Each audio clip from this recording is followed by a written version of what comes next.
ৰাম বিদুৰে হবে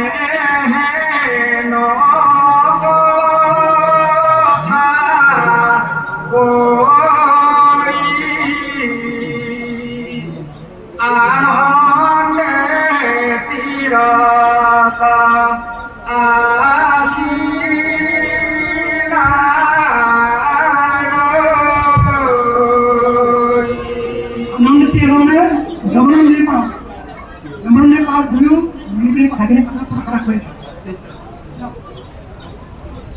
আমি কথাকে পুৰাইল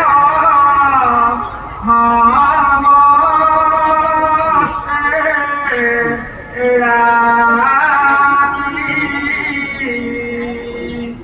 বিদুৰে ভইলা আনন্দিত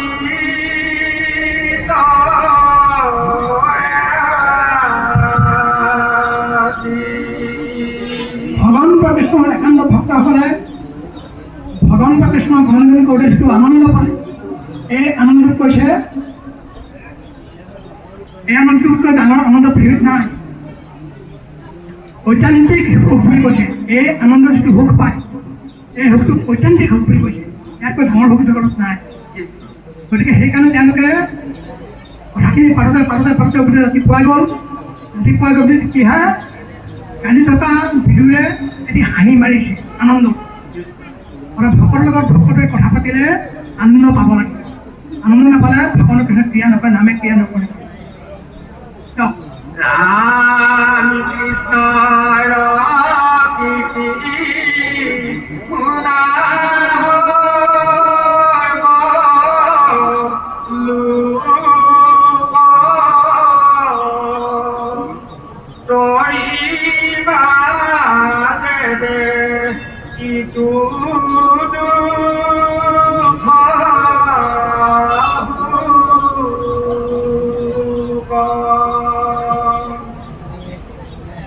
অন্তকে আহি ধৰিলে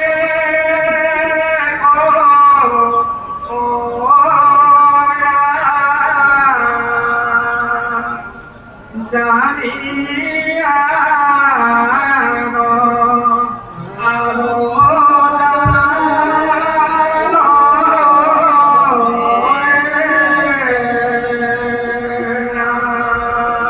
কৃষ্ণ কৃষ্ণ কৃষ্ণ কৃষ্ণ মহাপ্ৰভু গুৰুজনে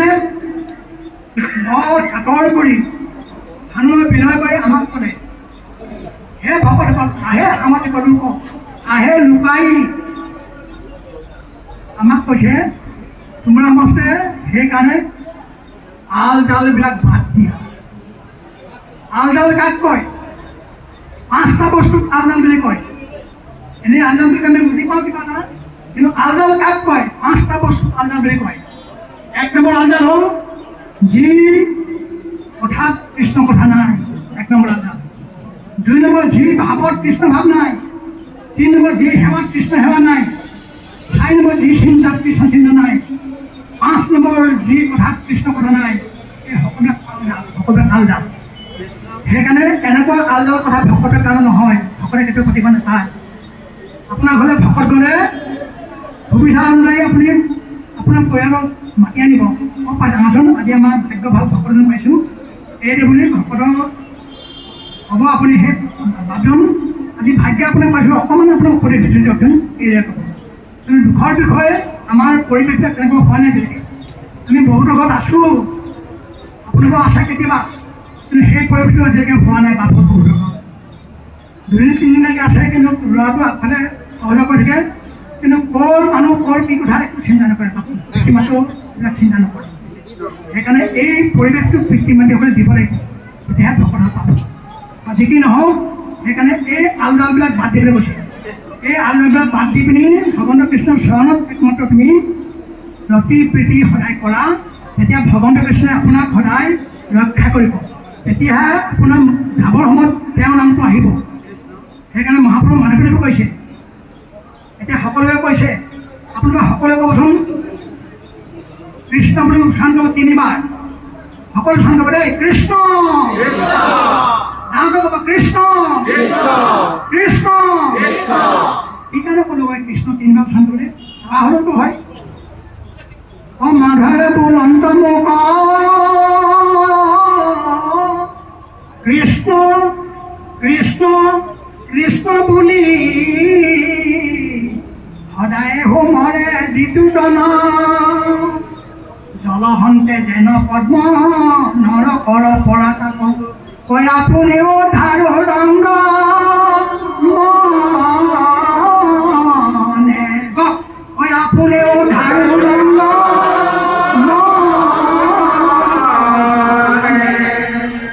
ভগৱানে নিজেই ক'লে যোনে যাবৰ সময়ত মোৰ নাম কব তিনিবাৰ উত্থান কৰে কৃষ্ণ কৃষ্ণ কৃষ্ণ গুণ তিনিবাৰ যে উত্থান কৰিলে ভগৱানে কৃষ্ণই ক'লে সেইজন ভকতক যেনেকৈ জল আৰু বোকাৰ পৰা পদুম ফুলপা ওলাই আহে পদুম ফুলৰ পাহিত বোকাও লাগি থাকে পানীও লাগি থাকে তাতো যিজন ভকতে যাবৰ সময়ত তিনিবাৰ কমেও মোৰ নাম উত্থান কৰে মই চাৰিখন হাতেৰে তেওঁক বিভিন্ন জগতৰ সমস্ত পাপৰ পৰা মই উদ্ধাৰ কৰিবলৈ বাধ্য উদ্ধাৰ কৰিব পাৰিম সেইকাৰণে তিনিবাৰ অভ্যাস কৰি কৈছে আকৌ কৃষ্ণ বুলি কওক কৃষ্ণ কৃষ্ণ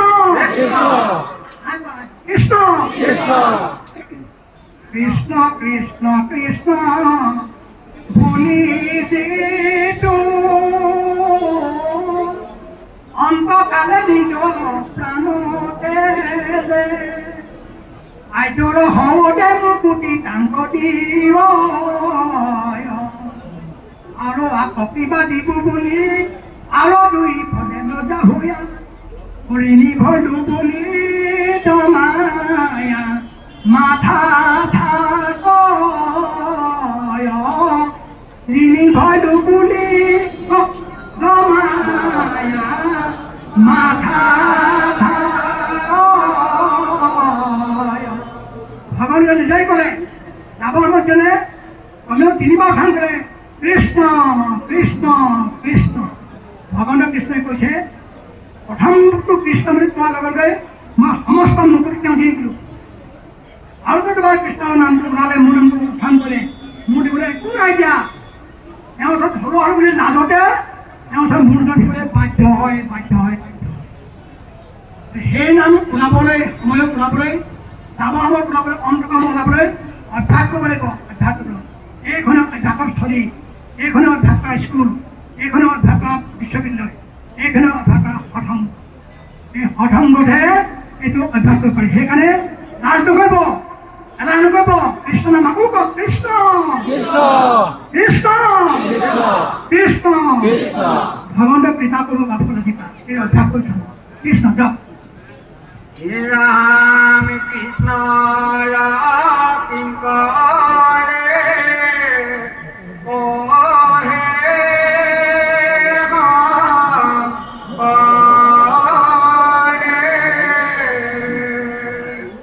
হৰি হৰি ভোলা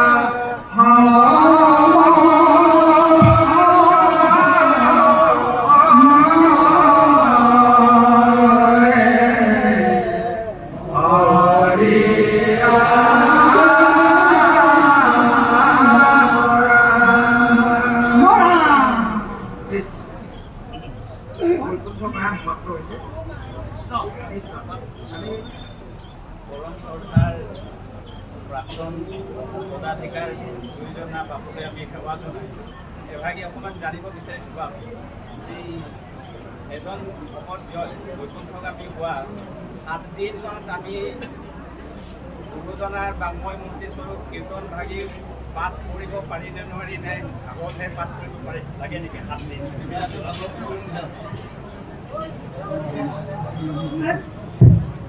আমাৰ হাৰুপুৰজনে বৰ সুন্দৰ এটা প্ৰশ্ন কৰিছে এই প্ৰশ্নটো হ'ল ভাগৱত পঢ়িব লাগে 7 দিন ভাগৱত কেলৈ পঢ়িব আপুনি জানে কথাখিনি জানে নহয় কথাখিনি ভাগৱত এটা কাহিনী আছে কুকৰ্ণৰ ধনুকাৰ উপাখ্যান কুকৰ্ণৰ ধনুকাৰ নামে দুজন ককাই ভাই আছিল দুজন ককাই ভাইৰ ভিতৰত কুকৰ্ণ আছিলে বা হাৰুপুৰত ধনুকা আছিলে অত্যাচাৰী এই অত্যাচাৰী ধনুকাৰ কাৰণে গুৰু ব্ৰাহ্মণে কোনো জেগা নাপাই পিনে পলাই পত্ৰম দিব লগা হৈছিল আনকি ভায়েকেও তাৰ ওপৰত থাকিব নোৱাৰি পলাই গুচি গ'ল। বহুত দিন গৈ গৈ তীৰ্থক্ষেত্ৰ ভ্ৰমণ কৰি বহুত দিনৰ মূৰত মনত পৰিলে নিজৰ ঘৰখনলৈ। সিও মোক ঘৰখন বা কেনেকৈ হৈ আছে নাই ককাইদেউ আছে নাই চাই আহোঁতে আহিলে দেখিলে আগৰখন গাঁও হৈ নাই। কিন্তু এটা কথা তেওঁ চিন্তা আছে, তেওঁলোকৰ ঘৰখনৰ পাছতে বাৰীতে এজোপা ভুলুকা আছিলে। এই ভুলুকাজোপা বাঁহৰ গোটেই চিন আছিলে, ঘৰ চাই কোনে যাম। এই ভুলুকাৰ মাজত ভাবিছে ভাঙি পিনি তাতে ৰাতিটো কটাম বুলি ঠিক কৰিলে। আৰু মধ্যৰাত্ৰি এই ধনুকাত তেওঁ ককায়েক ধনুকাত মৰিলে পেট হৈ আছে, পেটাত মানে ঘূৰি ফুৰিছে, গতি পোৱা নাই। এই পেটাত মানুহটোৱে ঘূৰি দেখিলে যে মোৰ ভাতটোৱে আহিছে আজি। এই বুলি ৰাতি 12 বজাত তাক সপোনত দেখুৱালে, ঐ তই কেতিয়া আহিলি? গুৰুকৰ্ণৰ হয়তো তুমি কোন? বোলে মোৰ তোৰ ককায়ে মই ধনুকাত, মই গতি নাপালোঁ, মইতো অত্যাচাৰী আছিলোঁ, মোৰ ওপৰত গুৰু ব্ৰহ্মণ থাকিব পৰা নাছিলে। আমি তয়ো মোৰ ওপৰত গুচি গ'লে মোৰ অত্যাচাৰ কৰিব নোৱাৰি। গতিকে মই এতিয়া গতি পোৱা নাই, তই মোক গতি দিব লাগে। কি কৰি দিব লাগে? তই 7 দিন ভাগৱত পাঠ কৰিব লাগে। এই 7 দিন ভাগৱত পাঠ কৰিবি, তেতিয়া মই গতি পাম। তেতিয়া গুৰুকৰ্ণে প্ৰশ্ন কৰিলে, তই যে গতি পাবি মই কেনেকৈ জানিম? তেতিয়া ক'লে, এই যে ভুলুকা বাঁহজোপা আছে, প্ৰথম দিনা ভাগৱত পাঠ কৰিবি, ৰাতিপুৱা চাবি যে তলৰ পাতটো ফাটি আছে। এই যে 7 দিন ভাগৱত কৰিবি, 7 পাত যেতিয়া থাকিব জানিবা মই গতি পাম। সেইকাৰণে 7 দিন ভাগৱত কৰিব লাগে। চতুৰ্থ দিনাখনৰ পৰা মৃতকৰ ঘৰত দ্বিতীয় দিৱসলৈকে নালাগে। চতুৰ্থ দিৱসৰ পৰা 7 দিন ভাগৱত পাঠ কৰিলে 10 দিন হ'ব। 10ম দিনত ভাগৱত সামৰিব লাগে।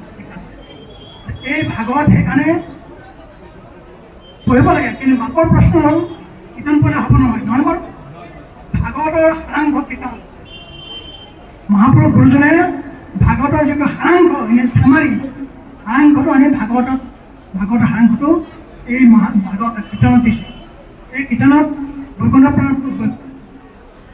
গোটেই অধ্যায়কেইটা বৈকুণ্ঠ পুৰাণ অধ্যায় 19টা আছে। ইয়াত 19টা অধ্যায় আছে। এই ভাগৱতৰ পৰা আনি 19টা অধ্যায় এই হেৰি কৰিছে। মানে য'ত ভাগৱত নাথাকে তাত কীৰ্তন পাঠ কৰিব হ'ব।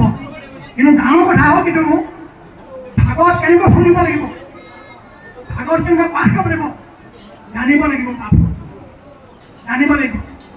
গতিকে যেতিয়া মই সম্বেদ পাঠ কৰিবলৈ সময় অভাৱ, সময় থাকিলে কেতিয়াবা আহিম, কেতিয়াবা আলোচনা কৰিম আমি। গতিকে ভাগৱত যেতিয়া পাঠ কৰিবলৈ ল'লে ভক্তিদেৱে পৰীক্ষিত কৰে, গোপাল পৰীক্ষিত মই তোমাক ভাগৱত শুনাম, কিন্তু 4টা চৰ্ত দিম। 4টা চৰ্ত তুমি মানিলেহে মই ভাগৱত তোমাক শুনাম।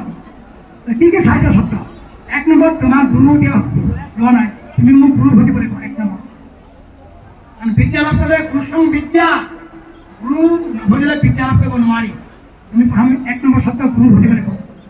2 নম্বৰ চৰ্ত, মই যেতিয়া ভাগৱতৰ কথা শেষ নকৰোঁ তেতিয়া তুমি বহি থাকিব লাগিব, আসন ত্যাগ কৰিব নোৱাৰিবা। 3 নম্বৰ চৰ্ত দিলে মই ভাগৱতৰ কথা শেষ নকৰালৈকে তুমি জল আৰু বায়ুৰ বাহিৰে অন্য পান কৰিব নোৱাৰিবা। 4 নম্বৰ চৰ্ত দিলে ভাগৱতৰ কথা কৈ থাকোঁতে তুমি এনেই শলাগি গ'লে নহ'ব, সংশয় ছেদ কৰি ল'বা। সেইকাৰণে ভাগৱত পাঠৰ উদ্দেশ্য সংশয় ছেদ কৰি শুনাটোৱেই তাৎপৰ্য। 1 নম্বৰ হ'ল গুৰু ভজা, 2 নম্বৰ হ'ল আপোনাৰ ভাগৱতৰ কথা শেষ নকৰালৈকে আসন ত্যাগ কৰিব নোৱাৰিব। 3 নম্বৰ জল আৰু বায়ুৰ বাহিৰে অন্য পান কৰিব নোৱাৰিব। 4 নম্বৰ সংশয় ছেদ কৰি আকৌ ধ্যান ৰাখিব। কুশয় সংশয় মিলে মহোদয় কৃষ্ণ পাহে ভকতি, এয়া হৈছে ভাগৱত পাঠৰ লক্ষণ। কুশয় সংশয় ছেদ কৰিব লাগিব। আমাৰ ভাগৱত পৰীক্ষা কৰে বহুতে লানি চিকা হৈ গৈছে, ক'ব লাগে, সেইটো ভাগৱত ব্যাখ্যা নহ'ব। ভাগৱতৰ মূল বস্তু 4টা শ্লোক, 4টা শব্দ, জ্ঞান বিজ্ঞান তৰংগ ৰহস্য। গুৰুজনে ধৰ্মকে ক'লে জ্ঞানে গুৰু মানি লোৱা, বিজ্ঞানত দেও, তৰংগত নাম আছে, ৰহস্যত ক'লো হেও। জ্ঞান বিজ্ঞান তৰংগ ৰহস্য, গুৰু দেও নাম ভকত। এই গুৰুদেৱ নাম ভকতকে ভগৱান কৃষ্ণই এটি ঠাইখন ধাৰণ কৰি আছে প্ৰতীক হিচাপে। শংখ চক্ৰ গদা পদ্ম। শংখ হ'ল গুৰুৰ প্ৰতীক, চক্ৰ হ'ল দেৱৰ প্ৰতীক, পদ্ম হ'ল ভকতৰ প্ৰতীক আৰু গদা হ'ল নামৰ প্ৰতীক। এই চাৰি বস্তু ধাৰণ কৰিছে। এই চাৰি বস্তু সমূহ ধাৰণ কৰিছে। এইজনক বুজাবৰ কাৰণে এখন শাস্ত্ৰই বিশেষভাৱে দায়িত্ব লয়, যিখনক কোৱা হয় সূৰ্য পৰম সূৰ্য শাস্ত্ৰ বুলি কোৱা হৈছে। এইখন যে ভাগৱত, ইয়াত চাৰিটা আখৰ আছে, ভা গ ৰ ত। হিচাপ কৰি যাব আপোনাৰ জ্ঞান বিজ্ঞান পদঙৰ ৰহস্য কিমান হ'ল? কওক কিমান হ'ল? চাৰিটা। ক'ব আপুনি কিমান হ'ল? চাৰি। ইয়ালৈ যোগ দিয়ক। গুৰুদেৱ নাম ভকত কিমান হ'ল? 8। ইয়ালৈ যোগ দিয়ক। শংখ চক্ৰ গদা পদ্ম কিমান হ'ল? 12। ইয়ালৈ যোগ দিয়ক। গুৰুদেৱ নাম ভকত শংখ চক্ৰ গদা পদ্ম গুৰুদেৱ নাম ভকত চাৰিটা বস্তু আৰু চাৰিটা আছে। প্ৰথমতে হ'ল জ্ঞান বিজ্ঞান পদঙৰ ৰহস্য। তাৰপৰা গুৰুদেৱৰ নাম ভক্ত শংখ গদা পদ্ম ভাগৱত চাৰিটা। ষোল অনা 1 হ'লে এটকা হয়। এই ষোল বস্তুৰ তাত্ত্বিক জ্ঞান যোনে আয়ত্ব কৰিব কিয় পাৰিছে তেনেকৈ কোৱা হয় এটকা মহন্ত। তাৰ যদি 1 পইচাও কম হয় তেওঁ এটকা মহন্ত হ'ব নোৱাৰে। ষোল বছৰ তাত্ত্বিক জ্ঞানখিনি থাকিব লাগিব। সেইকাৰণে কেনেকুৱা গুৰুজনক গুৰু বুজিব লাগিব বুলি ক'লে মহাপুৰুষ ভগৱন্ত কৃষ্ণ উদ্ধৱক ভয় পণ্ডিত নহিতা ভকত আনৰ উপদেশা নিৰ্ভত শিষ্য। ভয় ভকত নহিতা পণ্ডিত শিষ্যৰ সংখ্যাটো নকৰে খণ্ডিত। এই দুজন নহ'ব। কোনোবা ভকত হয় কিন্তু পণ্ডিত নহয়, তেওঁ নহ'ব। কোনোবা পণ্ডিত হয় ভকত নহয়, তেওঁ নহ'ব। ভয় পণ্ডিত হয়তো কৃষ্ণ ভকত, সেই গুৰু উপদেশ দিতাতা ভকত। উপদেশদাজন হ'ব লাগিব শাস্ত্ৰত পণ্ডিত আৰু কৃষ্ণ ভকত। অন্য ভকত কৃষ্ণ ভকত হ'ব লাগিব। গতিকে সেই গোটেইকেইটা জ্ঞান লাগিব। এনেকুৱা ভকতজনকহে ভগৱন্ত কৃষ্ণই গুৰু বুলি স্বীকাৰ কৰিছে। বা যি কি নহওক, এইদৰে বাপে যিটো কৈছে কীৰ্তন পঢ়িলেও হ'ব যদি নাথাকে, পৰাপক্ষত ভাগৱত পঢ়িলে ভাল। এই ভাগৱতৰ 4টা আখৰ তাৎপৰ্য অসমীয়া ভাগৱত নাই। মূল সংস্কৃত ভাগৱত দিছে। মূল সংস্কৃতত কি বুলিছে? ভাকাৰং ভাবক জ্ঞানম, ভকাৰং জ্ঞান ভৱম, ৱকাৰং বৈষ্ণৱ জ্ঞানম, তকাৰং তত্ত্বদৰ্শনম ইতি ভাগৱত বৰ্ণনম। এইটোৱে ভাগৱত বৰ্ণনা। এই ভাগৱতৰ ৰসটো পান কৰিব হ'লে কোনে পান কৰিব পাৰিব? যেন পৰম চতুৰ কৃষ্ণ ভকত পৰম চতুৰজনেহে ভাগৱতৰ ৰস পান কৰিব পাৰে, নহ'লে ভাগৱত পান কৰিব নোৱাৰে। ভগৱন্তকে ভবাই পৰীক্ষিতক ভোগদেৱে ক'লে তোমাৰ মই ভাগৱত পঢ়াম, ভাগৱত কাম কেলে কম কৈছে, কেলে কম শুনা। তোমাক কহিব সেই শাস্ত্ৰ